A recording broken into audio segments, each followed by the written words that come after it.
Siapa yang bersalawat kepada Nabi, maka seluruh keinginannya akan tercapai. Nggak ada keterangan itu. Nggak ada keterangan itu. Nggak ada keterangan itu. Kalau Anda tidak mampu, jangan langsung diputus, tidak ada dalilnya. Itu keterbatasan Anda. Kita harus mengakui kecerdasan santri-santri Aswaja di dalam membaca kitab. Kalau sudah bisa baca, Assalamualaikum warahmatullahi wabarakatuh. Alhamdulillahi rabbil alamin. Allahumma salli wa sallim ala sayyidina Muhammad wa ala alihi wa sahbihi ajma'in, amma ba'du. Saudara-saudara kaum muslimin wal muslimat di mana saja berada, semoga selalu mendapatkan curahan rahmat dan nikmat dari Allah Subhanahu wa taala. Amaliyah kita, puasa kita, tilawatul Quran, semoga semuanya diterima oleh Allah Subhanahu wa taala. Hajat kita, keinginan kita, cita-cita kita semoga selalu dikabulkan oleh Allah Subhanahu wa taala, keinginannya selalu diijabah oleh Allah Subhanahu wa taala. Pada kesempatan kali ini saya akan merespon atau menanggapi dari pernyataan Ustadz Salafi Wahabi yang pasti berdusta. Saya tidak habis pikir, kenapa di dalam fatwa Salafi Wahabi selalu berdusta? Ada apa di situ? Apa enggak bisa para Ustadz Salafi Wahabi itu kalau berfatwa dengan jujur, berpidato dengan jujur, menyampaikan pidatonya, menyampaikan ceramahnya, katakan dengan sejujurnya. Misalnya tidak tahu, okelah, manusia memang terbatas. Artinya kemampuan manusia itu terbatas. Kalau memang tidak tahu, jangan dulu dibahas. Ada pertanyaan, jangan langsung dijawab, cari dulu dalilnya. Jangan langsung diputus, ini tidak ada dalilnya. Nah, ini terjadi ketika ada seorang jamaahnya yang menanyakan tentang fadilah daripada sholawat. Nah, apakah boleh ketika membaca sholawat dengan menginginkan sesuatu? Artinya, apakah sholawat itu ada fadilahnya? Maka Ustadz itu menjawab, tidak tahu namanya siapa, saya tidak tahu namanya Ustadz itu. Kalau ada yang tahu, infokan kepada saya.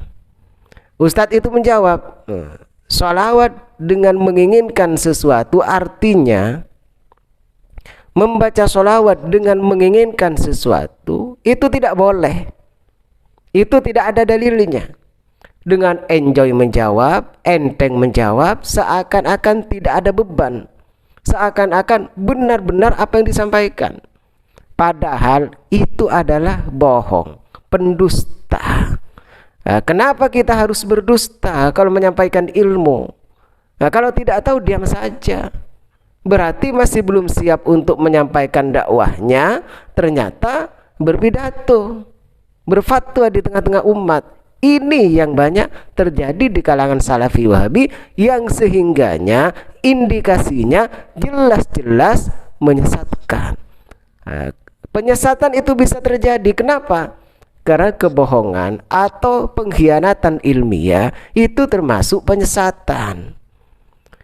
Orang yang baca sholawat yang jelas karena cinta Rasulullah, fadilahnya sholawat memang sudah banyak ulama banyak menjelaskan. Saya akan buktikan nanti bahwa fadilah daripada sholawat atau faidah daripada membaca sholawat itu memang ada. Bahkan ada hadisnya. Nah, di situ letak kelemahan seorang Salafi Wahabi, Ustadz Salafi Wahabi tidak tahu berani menjawab. Pedenya luar biasa. Tidak tahu langsung jawab, langsung diputus, tidak ada dalilnya. Itu tidak boleh. Tidak bolehnya dari mana, bro? Apa sudah Anda itu membaca? Baca dulu ibaratnya, cari dulu hadisnya. Kalau memang tidak ada, ya berarti tidak ada. Tapi tidak adanya bukan langsung Anda putuskan, ini tidak ada. Kemungkinan kemampuan Anda itu terbatas. Atau Anda di dalam pikirannya, di dalam logika Anda yang ada hanya bid'ah, membid'ahkan terus. Atau ada orang begini, amaliyah begini, ini tidak boleh, bid'ah. Padahal belum tahu hadisnya, belum tahu ibaratnya. Ini yang aneh dari Ustadz Salafi Wahabi, yang memang sering terjadi seperti itu. Maka marilah kita belajar, ayo kita dewasa di dalam berdakwah, jangan arogan. Harapan kepada Ustadz Salafi Wahabi untuk mencari titik kebenaran di dalam berdakwah atau menyampaikan. Di situ lihat ibarat dulu, lihat pendapat ulama. Kalau bicara hadis, lihat hadisnya. Kalau bicara tentang Al-Quran misalnya, dikembalikan kepada Al-Quran, cari ayatnya. Kalau Anda tidak mampu, jangan langsung diputus tidak ada dalilnya. Itu keterbatasan Anda. Kita harus mengakui kecerdasan santri-santri Aswaja di dalam membaca kitab. Kalau sudah bisa baca kitab, pasti bisa tahu tentang pendapat-pendapat ulama. Karena membaca kitab, di situ banyak membaca fatwa ulama. Jadi bukan omdo istilahnya, bukan omong kosong. Anda itu jelas-jelas pendusta, jelas-jelas pengkhianat. Karena Anda memakai logika sendiri, menyampaikan tanpa ada dasar, menolak bahwa sholawat itu tidak ada fadilahnya, bahwa itu tidak boleh menginginkan sesuatu ketika membaca sholawat.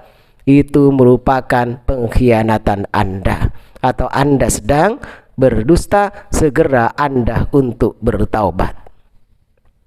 Apakah Anda pusing mencari dalil? Ayo kita ngaji bersama, ayo kita baca bersama. Tidak boleh pusing, ayo cari.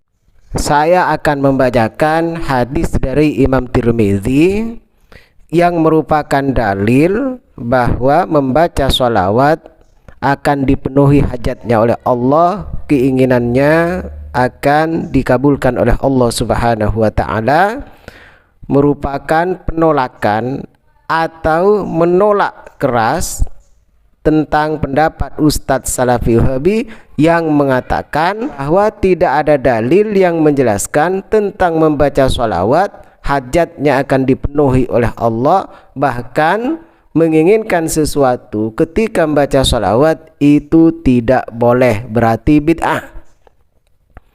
Ini saya akan bacakan, dan hadis ini dihasankan oleh salah satu tokoh Wahabi sendiri, yaitu Syekh Albani. Bismillahirrahmanirrahim.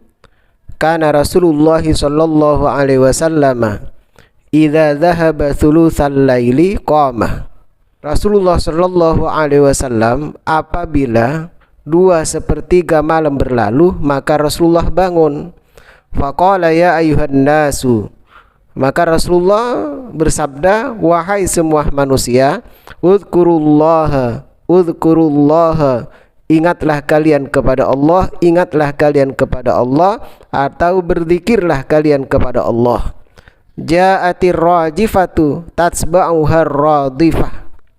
Peniupan sangsakalah yang pertama tiba, yang akan diikuti dengan peniupan sangsakalah yang kedua. Ja'atil mautu, maut akan datang, bima fihi, dengan sesuatu yang mengerikannya.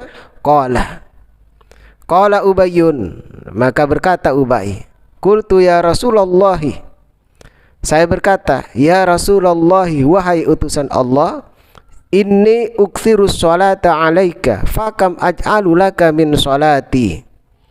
Sesungguhnya saya akan memperbanyak membaca sholawat kepadamu, maka berapa jumlah, berapa banyak saya akan membaca sholawat kepadamu. Faqala, maka Rasulullah menjawab, ma syi'ta, sesuka hatimu, sesuai dengan kemauanmu. Qala, qultu, maka Ubay berkata lagi, bertanya lagi, saya bertanya lagi, ar-rubu, 1/4. Qala ma syi'ta, Rasulullah menjawab, sesuka hatimu, sesukamu, semaumu. Fa in zitta fahuwa khairul laka, maka jika kamu menambah dari 1/4 itu, khairul laka, maka itu lebih baik bagimu. Qultu, maka saya bertanya lagi, qultu, saya bertanya lagi, an-nisfu, separuh wahai Rasulullah. Qala ma syi'ta, Rasulullah menjawab, sesuka hatimu. Fa in zitta fahuwa khairul laka, jika kamu menambah dari separuh itu lebih baik bagimu. Qala, Ubay bertanya lagi, qultu fathulathaini, apakah 2/3 ya Rasulullah? Qala ma syi'ta, sesuka hatimu. Fa in zitta fa huwa khairul laka, maka jika kamu menambah maka itu lebih baik bagimu. Qultu aj'alu laka sholati kullaha, saya akan menjadikan sholawatku semuanya hanya untukmu. Bagaimana jawab Rasulullah? Qala, maka Rasulullah menjawab, idzan tukfaham, maka kalau begitu maka kamu akan dicukupi, cita-citamu, keinginanmu akan dipenuhi. Wa yughfaru laka dzambuka, dan dosamu akan diampuni. Ini sudah jelas ya, Ustadz Salafi yang menganggap bahwa sholawat tidak ada fadilahnya, dan orang yang membaca sholawat tidak dipenuhi keinginannya, katanya tidak ada dalil. Ini jelas berdusta.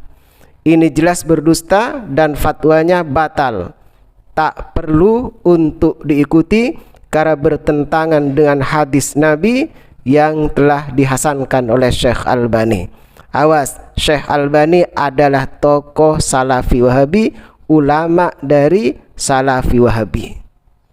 Biasanya Ustadz Salafi Wahabi harus memperbanyak mempelajari tentang kitab-kitab Syekh Albani atau hadis yang telah disahihkan atau dihasankan oleh Syekh Albani. Orang yang membaca sholawat berarti menunjukkan bahwa dirinya adalah cinta kepada Nabi Muhammad SAW.